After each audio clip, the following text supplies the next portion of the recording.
نحمده ونستعينه ونستغفره ونؤمن به ونتوكل عليه ونعوذ بالله من شرور أنفسنا ومن سيئات أعمالنا. من يهده الله فلا مضل له ومن يضلله فلا هادي له، ونشهد أن لا إله إلا الله وحده لا شريك له، ونشهد أن محمدا عبده ورسوله. أما بعد، فإن خير الحديث كتاب الله، وخير الهدي هدي محمد صلى الله تعالى عليه وسلم، وشر الأمور محدثاتها، وكل محدثة بدعة، وكل بدعة ضلالة، وكل ضلالة في النار. أعوذ بالله من الشيطان الرجيم. بسم الله الرحمن الرحيم. يا أيها الناس اتقوا ربكم الذي خلقكم من نفس واحدة وخلق منها زوجها وبث منهما رجالا كثيرا ونساء، واتقوا الله الذي تساءلون به والأرحام إن الله كان عليكم رقيبا.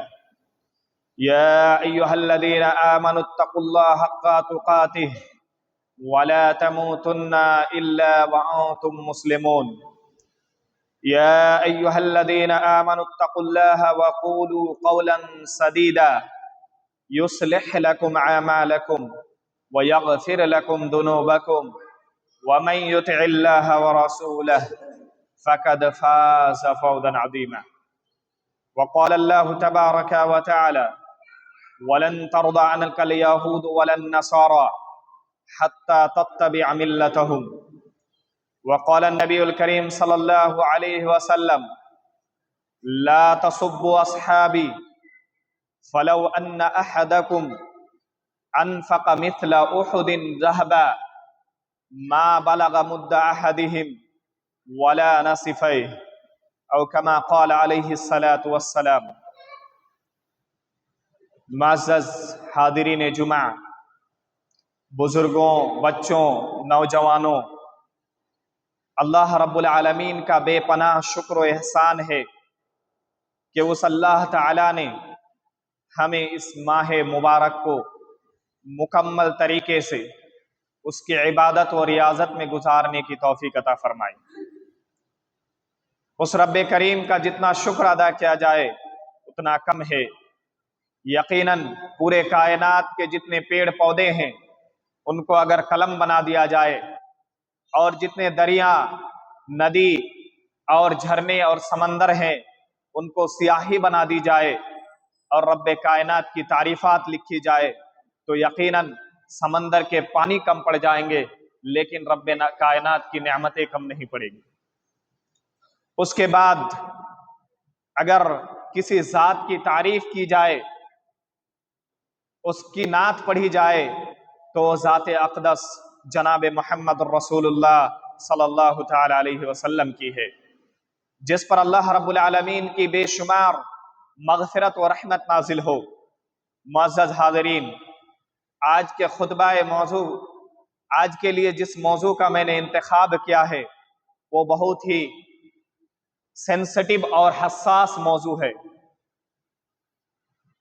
وہ موضوع ہمارے جو بزرگان دین بیٹھے ہوئے ہیں ان کے لیے نہیں ہے، لیکن پھر ہے بھی، لیکن خصوصاً یہ موضوع ان نوجوانوں کے لیے ہے جو آج سوشل میڈیا سب سے زیادہ یوز کرتے ہیں، جن کا 24 آورس میں 24 گھنٹہ میں سب سے زیادہ وقت اگر صرف ہوتا ہے تو موبائل میں اور سوشل میڈیا میں۔ آج کا جو موضوع ہے وہ حساس اس اعتبار سے ہے کہ ہمارا موقف، ہمارا رجحان، ہماری اپنی ذاتی رائے، ہمارا اپنا ایک پرسپیکٹیو کیا ہے، ایران اور جو اسرائیل کا وار ہے، یدھ ہے، جنگ ہے، اس کے بارے میں ہمارا کیا موقف ہونا چاہیے، یہ آج کا موضوع ہے۔ سب سے پہلے میں آپ کو بتاؤں کہ اسرائیل میں جو باشندے ہیں یا وہاں کی جو حکومت ہے وہ جو جس مذہب کو فالو کرتی ہے وہ یہود ہیں، وہ لوگ کیا ہیں؟ یہود ہیں۔ اور ایران میں جو لوگ بستے ہیں وہ شیعہ ہیں۔ تو سب سے پہلے جس چیز کو سمجھنے کی ضرورت ہے وہ یہ ہے کہ یہود کون ہے اور شیعہ کون ہے، اور ان کے مد مقابل ہم کون ہیں، اس چیز کو سمجھنے کی ضرورت ہے۔ تو آئیے سب سے پہلے سمجھتے ہیں کہ ہم کون ہیں۔ ہم یعنی اہل سنت والجماعت، جو لوگ قرآن و سنت کو مانتے ہیں انہیں اہل سنت والجماعت یعنی سنی کہا جاتا ہے۔ سنی میں جتنے فرق پڑتے ہیں، اہل حدیث، بریلی، حنفی، شافعی، مالکی، یا جتنے بھی لوگ ہیں، جتنی بھی طرح کے طبقے پائے جاتے ہیں دنیا میں، ان لوگوں کو سنی کہا جاتا ہے۔ ان کے بالمقابل جو جماعت پائی جاتی ہے اس کو شیعہ کہا جاتا ہے۔ شیعہ اور سنی میں فرق تب کیا ہے؟ شیعہ وہ ہیں جو بنیادی فرق ہے، اس کو ذرا سمجھیے گا، سمجھنے کا پوائنٹ ہے کہ شیعہ اور سنی میں، اہل سنت میں جو بنیادی فرق ہے وہ یہ ہے کہ شیعہ کا ماننا یہ ہے کہ اللہ کے رسول صلی اللہ علیہ وسلم کی وفات کے بعد، انتقال کے بعد جو خلیفہ بننا چاہیے تھا، جو بادشاہ بننا چاہیے تھا، جن کی حکومت ہونی چاہیے تھی، وہ حضرت علی رضی اللہ تعالیٰ عنہ۔ جبکہ اہل سنت والجماعت کا عقیدہ یہ ہے کہ اللہ کے رسول صلی اللہ علیہ وسلم کے بعد، بلکہ انبیاء کرام علیہ السلام کے بعد دنیا میں اگر سب سے افضل انسان ہے تو حضرت ابوبکر صدیق رضی اللہ تعالیٰ عنہ۔ یعنی اہل سنت کے نزدیک حضرت ابوبکر صدیق کی خلافت اولین خلافت ہے، اس کے بعد حضرت عمر رضی اللہ تعالیٰ عنہ، اس کے بعد حضرت عثمان رضی اللہ تعالیٰ عنہ، اس کے بعد حضرت علی رضی اللہ تعالیٰ عنہ۔ یہ سیکوینس اور یہ جو ترتیب ہے اس کو یاد رکھے گا۔ سب سے پہلے حضرت ابوبکر، دوسرے نمبر پہ حضرت عمر، تیسرے نمبر پہ حضرت عثمان، اور چوتھے نمبر پہ حضرت علی رضی اللہ تعالیٰ عنہ۔ لیکن شیعہ کا کہنا یہ ہے کہ سب سے پہلے حضرت علی کو ہونا چاہیے، لیکن کون خلیفہ ہو گیا؟ حضرت ابوبکر صدیق رضی اللہ تعالیٰ عنہ۔ اب سمجھنے کی یہ ضرورت ہے کہ جس طرح مسلمانوں میں سنیوں میں فرق ہیں، سنیوں میں جس طرح فرقے پائے جاتے ہیں الگ الگ، کوئی اہل حدیث ہے، کوئی شافعی ہے، کوئی مالکی ہے، کوئی حنبلی ہے، کوئی بریلی ہے، کوئی جماعت اسلامی ہے، اس طرح جس طرح فرق پائے جاتے ہیں، شیعہ میں بھی اسی طرح فرقے پائے جاتے ہیں۔ تو آج جب بات شیعہ کی ہو رہی ہے تو شیعہ میں مینلی اصل میں 3 فرقے سب سے زیادہ پائے جاتے ہیں۔ ویسے تو اس میں 22 فرقے ہیں، لیکن اصل میں سب سے زیادہ جو فرقہ پایا جاتا ہے وہ 3 ہے۔ پہلا نمبر ہے زیدیہ، نمبر 2 ہے اسماعیلیہ، اور تیسرا ہے رافضیہ۔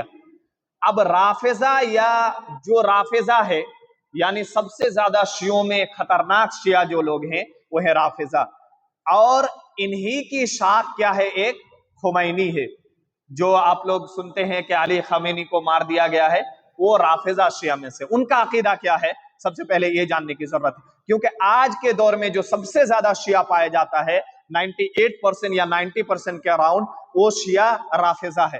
رافضہ کہنے کا مطلب یہ ہے کہ ان لوگوں کا رفظ اصل میں ورڈ ہے عربی، جس کا معنی یہ ہے انکار کرنا۔ یعنی وہ انکار کرتے ہیں کہ حضرت علی کے علاوہ جتنے بھی صحابہ ہیں، یا حضرت علی کے اولاد کے علاوہ جتنے بھی صحابہ ہیں، تمام صحابہ کافر ہیں، نعوذ باللہ من ذالک۔ حضرت ابوبکر کافر، حضرت عمر کافر، حضرت عثمان کافر، آپ جتنے بھی سنی ہیں تمام لوگ کافر، اور جتنے بھی صحابہ اللہ کے رسول صلی اللہ علیہ وسلم کی بیویاں ہیں وہ بھی کافر ہیں، نعوذ باللہ من ذالک۔ یا اس لیے ان کی مسجدوں میں حضرت ابوبکر کو گالی دی جاتی ہے، حضرت عثمان کو گالی دی جاتی ہے، حضرت عمر رضی اللہ تعالیٰ عنہ کو گالی دی جاتی ہے، نعوذ باللہ۔ حضرت عائشہ رضی اللہ تعالیٰ عنہ پر بہتان لگائی جاتی ہے کہ انہوں نے زنا کیا، نعوذ باللہ من ذالک، جبکہ اللہ رب العالمین اعلان کرتا ہے حضرت عائشہ ایسی کوئی صحابیہ موجود نہیں جس کی عزت کے بارے میں اللہ رب العالمین نے کوئی آیت نازل فرمائی، لیکن اللہ رب العالمین نے بذات خود حضرت عائشہ رضی اللہ تعالیٰ عنہ کی پاک بازی میں قرآن مجید میں آیت نازل فرمائی۔ اس کے باوجود رافضی یہ حضرت عائشہ رضی اللہ تعالیٰ عنہ کو اپنی مسجدوں میں گالی دیا کرتے ہیں۔ تو شیعہ رافضہ میں یہ تمام لوگوں کو کافر قرار دیتے ہیں اور ان کے خلاف جنگ کرنے کو جائز قرار دیتے ہیں۔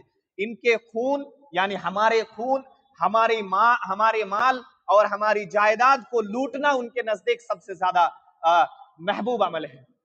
اس لیے آپ دیکھیں گے کہ یہ جو رافضہ ہیں یہ یہود کے سب سے بڑے حامی کار ہیں۔ آج دنیا میں آپ سوشل میڈیا جب بھی کھولیں گے تو آپ کو دکھے گا کہ ایران نے فلاں عرب کنٹری پر حملہ کر دیا، ایران نے فلاں جگہ کا اینٹ سے اینٹ بجا دیا، لیکن یہ ساری چیزیں فالس ہے۔ یہ تمام جتنے بھی شیعہ ہیں یہ سب سے زیادہ مسلمانوں کے دشمن ہیں۔ آپ ان کی تاریخ اٹھا کر دیکھ لیجئے، ان کا سب سے پہلا شخص عبداللہ بن سبا حضرت عمر رضی اللہ تعالیٰ عنہ کا قاتل میں سے جو ہے وہ بھی انہی کے فرقے میں سے ہے۔ اس کے بعد حضرت عثمان رضی اللہ تعالیٰ عنہ کو قتل کرنے والا خود حضرت علی رضی اللہ تعالیٰ عنہ کا قاتل یہی شیعہ ہے۔ آج مسلمانوں کے اہل سنت والجماعت کے قاتل آج لوگوں کے سامنے ہمدردیاں بانٹتے پھرتا ہے۔ آپ ذرا غور کر کے دیکھیں کہ اسرائیل، ایران اور امریکہ کا وار ہو رہا ہے۔ میں یہ نہیں کہتا کہ امریکہ جو کرتا ہے وہ صحیح ہے، اسرائیل جو کرتا ہے صحیح ہے، وہ تو دشمن قوم ہے، وہ تو ہمارا کھلم کھلا دشمن ہے۔ اللہ تعالیٰ نے قرآن میں اعلان کر دیا ہے وَلَن تَرْضَ عَنْكَ الْيَهُودُ وَلَا النَّصَارَىٰ حَتَّىٰ تَتَّبِعَ مِلَّتَهُمْ کہ یہود اور نصارہ آپ سے کبھی راضی نہیں ہوں گے یہاں تک کہ آپ ان کی ملت کی پیروی کر لیں۔ وہ تو ہمارا کھلم کھلا دشمن ہے، ان کے بارے میں تو بات ہی کرنا غلط ہے، کیونکہ وہ دشمن ہے تو وہ سامنے سے وار کرتے ہیں۔ لیکن جو مسلمانوں کے چولا پہن کر ہمارے نوجوانوں کو بھڑکاتے ہیں، ہمارے نوجوانوں کو ورگلاتے ہیں، ان کے عقیدوں کے ساتھ کھیلتے ہیں، وہ لوگ اپنے آپ کو مسلمان کہہ کر مسلمانوں کے لیے سب سے بڑا خنجر ہے۔ آپ دیکھیں کہ ایران، اسرائیل اور امریکہ کا وار ہے، لیکن ایران پر بذات خود اسرائیل حملہ کر رہا ہے، امریکہ حملہ کر رہا ہے، اور ایران اس کے بدلے میں کل رات میں دنیا کے سب سے بڑے LPG گیس سپلائر قطر کے اندر حملہ کر دیا۔ اس کے پہلے ریاض میں حملہ کیا، اس سے پہلے دبئی میں ریسیڈنشل ایریا میں حملہ کیا۔ ان کا کہنا ہے کہ ان جگہوں پر امریکہ کا ایئر بیس ہے، جو آرمی کا ایئر بیس ہوتا ہے وہ ہے، اس کی وجہ سے ہم اس پر حملہ کر رہے ہیں۔ بھائی سویلین پر حملہ کرنا کب سے اسلام میں جائز ہو گیا؟ اللہ کے رسول صلی اللہ علیہ وسلم نے بچوں کو، عورتوں کو، یہاں تک کہ پھلدار درخت کو کاٹنے سے منع کرا ہے۔ جنگ کے حالات میں آگ لگانے سے منع فرمایا اللہ کے رسول صلی اللہ علیہ وسلم نے۔ ایک صحابی کا واقعہ ہے، انہوں نے ایک شخص کو جنگ کے حالت میں قتل کر دیا، تو کہا صحابہ، وہ جب قتل کرنے گیا تو وہ کلمہ لا الہ الا اللہ پڑھ لیا، تو اس شخص نے قتل کر دیا۔ کہا اس کے بعد اللہ کے رسول صلی اللہ علیہ وسلم کو خبر پہنچی، اللہ کے رسول صلی اللہ علیہ وسلم نے بڑا افسوس کیا، اور افسوس کرنے کے بعد اس صحابی کو جب بلایا تو کہا اللہ کے رسول صلی اللہ علیہ وسلم وہ قتل سے بچنے کے لیے لا الہ الا اللہ پڑھ رہا تھا۔ اللہ کے رسول صلی اللہ علیہ وسلم نے فرمایا ہلا شققت قلبہ، تم نے اس کے دل کو پھاڑ کر دیکھا تھا؟ سبحان اللہ۔ جب ایسی حالت میں بھی اللہ کے رسول نے قتل کرنے منع کیا ہے تو اہل سنت کا خون بہانا کس حساب سے جائز ہے؟ آج اگر مڈل ایسٹ میں ایک کانفلکٹ ہے، آپ یقین مانیے اگر مڈل ایسٹ کا اکانومی ڈاؤن ہوتا ہے تو پوری دنیا کا اکانومی ڈاؤن ہوگا۔ آج مسلمانوں کے پاس کتنے زکوٰۃ آتے ہیں وہاں سے، مسلمانوں کے کتنی مسجدیں مڈل ایسٹ سے بنی ہے، کتنے ایسے وضو خانے مسلمانوں کے مڈل ایسٹ سے بنی ہے، کتنے ایسے یتیم خانے مسلمانوں، کتنے ایسے مدرسے بنے ہیں، کتنے ایسے جامعات بنے ہیں جہاں پر مڈل ایسٹ سے پیسہ آتا ہے۔ میرے بھائیوں، اگر ان کا سب سے بڑا انکم سورس ہے کیا؟ تیل اور گیس، اگر اس کو ہی تباہ کر دے، ایران تو چاہتا ہی ہے کہ مڈل ایسٹ کو تباہ کر کے اس کو برباد کر دے، اور برباد کرنے کے بعد خود بھی برباد ہو جائے اور اسرائیل اور یہود کا سپنا پورا کر دے۔ ان کا حق ہی ہے یہ ہمیشہ سے مسلمانوں کا خون بہایا ہے۔ حضرت عثمان کو قتل کرنے سے نہیں بچا ہے تو آپ عام مسلمانوں کی بات کیا کرتے ہیں؟ یہ تو ہے ایران کا حال۔ میرے بھائیوں، اس لیے آپ جب بھی سوشل میڈیا میں گھسے تو ایران کی حمایت کرنے سے پہلے اپنے اسلاف کے خون کو دیکھیں، اپنے اسلاف جو ہمارے صحابہ کرام ہیں جن کو ان کی مسجدوں میں گالیاں دی جاتی ہیں، آپ ذرا غور کریں کہ اگر آپ کی ماں کو کوئی آپ کے سامنے گالی دے اور اس کو زانیہ کہے، آپ کے دل پر کیا گزرے گا؟ آپ برداشت کریں گے؟ تو وہ قوم جو میری ماں، جو دنیا کی تمام مسلمانوں کی ماں ہے، اما عائشہ رضی اللہ تعالی عنہ، ان کو گالی دیتی ہے وہ قوم، اس قوم کی آپ حمایت کیسے کرتے ہیں؟ خامنئی کے مرنے پر آپ کو کس بات کا دکھ ہے؟ جو رافضی اپنی پوری زندگی میں اہل سنت والجماعت کو کھاتے، اہل سنت والجماعت کے قتل کرنے کے لیے، اہل سنت والجماعت کے مال کو حلال کرنے کے لیے در پہ رہا، اس کے موت پر آپ کو تو جشن نہیں منانا چاہیے، چلیے خیر، لیکن آپ کو ماتم بھی تو نہیں منانا چاہیے میرے بھائیوں۔ اس لیے اپنا موقف ظاہر کرنے سے پہلے ہم جو ہیں، ہماری جو اصلیت ہے، ہم اس پر قائم رہے۔ الحمدللہ اللہ کے رسول صلی اللہ علیہ وسلم اور قرآن مجید کے ماننے والے ہیں ہم کبھی کسی کے اتنی جلدی ہم اپنا موقف چینج نہیں کر سکتے ہیں، ہم اپنا پرسپیکٹیو اتنی جلدی چینج نہیں کر سکتے ہیں۔ یہ تو ہے ایرانی شیعہ کا حال، لیکن اب آتے ہیں یہود پر، یعنی اسرائیل پر۔ سب سے پہلی بات سمجھنے کی ضرورت ہے کہ اسرائیل اتنا زیادہ پاورفل اور اس کے بعد اتنی جنگیں وہ کیوں لڑتا ہے، سب سے پہلے بات سمجھنے کی ضرورت ہے۔ آپ کو میں بتا دوں کہ یہود جو قوم ہے یہ ہمیشہ سے بدترین قوم ہے۔ ان کے منہ پر نبیوں کا خون لگا ہوا ہے، انہوں نے جتنے نبیوں کا قتل کیا ہے، شاید کہ دنیا میں کوئی ایسی قوم ہے جنہوں نے اتنی نبیوں کا قتل کیا ہوگا۔ آپ دیکھیں کہ حضرت موسیٰ علیہ السلام کے زمانے سے، حضرت ابراہیم علیہ السلام کے زمانے سے لے کر یہ جو جتنی بھی قومیں ہیں، ان کو بنی اسرائیل کہا جاتا ہے، اور انہی کی ایک شاخ یہود ہے، یعنی جو حضرت موسیٰ علیہ السلام کو مانتے ہیں، تورات کو مانتے ہیں۔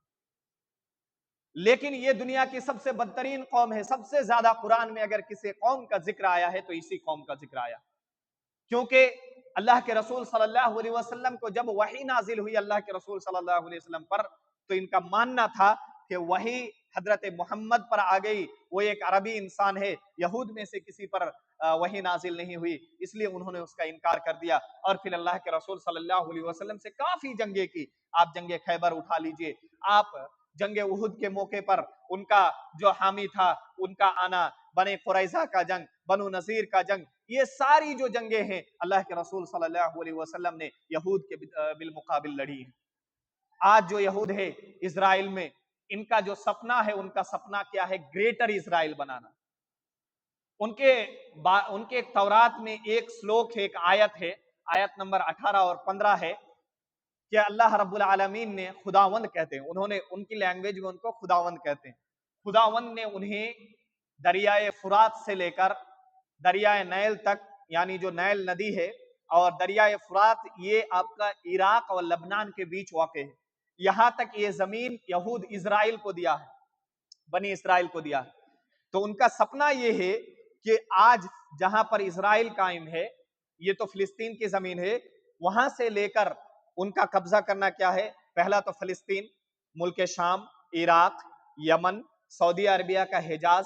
حجاز کا مطلب یہ ہے کہ مکہ، مدینہ اور طائف کو حجاز۔ اس کے بعد آپ کا ایجپٹ کا کچھ حصہ یعنی مصر کا کچھ حصہ، اس کے بعد آپ کا ایران کا کچھ حصہ، عراق، ان ساری چیزوں پر قبضہ کر کے ان کا ایک الگ دیش بنانا جسے وہ گریٹر اسرائیل کا نام دیتے ہیں۔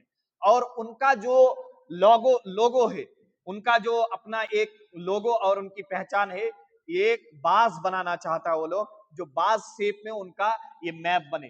اس وجہ سے وہ لوگ چاہتا ہے کہ پہلے عرب ممالک میں کانفلکٹ تیار کیا جائے اور ان کو جنگ میں جھونک کر ایران کو اس سے لڑا دیا جائے۔ ان کو معلوم ہے، ان کو تاریخ معلوم ہے کہ شیعہ ہمیشہ سے اہل سنت کا دشمن ہے، تو پہلے شیعہ کو بھڑکا دیا جائے اور یہ لوگ اس پر حملہ کرے اور پیچھے سے ہم فائدہ اٹھائیں۔ اور آج ہو بھی یہ رہا ہے کہ ایران عرب ممالک پر حملہ کر رہا ہے، اسرائیل پر حملہ نہیں کر رہا۔ اگر اسرائیل پر اب تک حملہ کرتا تو ایران اسرائیل کی اینٹ سے اینٹ بجا دیتا، لیکن اسرائیل پر کوئی حملہ نہیں کر رہا ہے، بلکہ عرب ممالک پر حملہ کر رہا ہے۔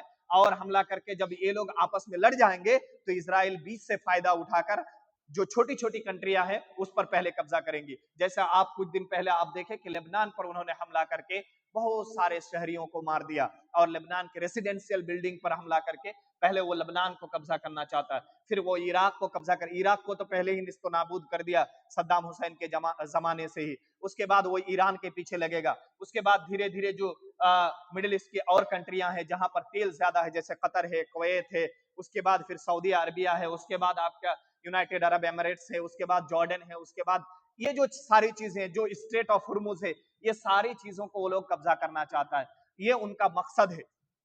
اور اس مقصد میں کامیاب ہونے کے لیے انہوں نے دیکھا کہ اگر ڈائریکٹ ٹو ڈائریکٹ ہم جنگ کریں تو عربین کنٹری سے شاید کہ ہم ہار جائیں، اسی لیے انہوں نے سب سے بہتر ہتھیار کیا نکالا کہ شیعہ اور سنی کے بیچ جنگ لگا دیا۔ اب شیعہ ہے تو دشمن ہمیشہ سے، اب یہ اس پر حملہ کر رہا ہے اور یہ بیچ سے فائدہ اٹھا رہا ہے۔ اب گریٹر اسرائیل کا یہ سپنا ان کا پورا ہوگا کہ نہیں، اس بات پر سوالیہ نشان ہے۔ دیکھیں میرے بھائیوں، اللہ کے رسول صلی اللہ علیہ وسلم نے قیامت سے پہلے بہت ساری ایسی نشانیاں بتائی ہیں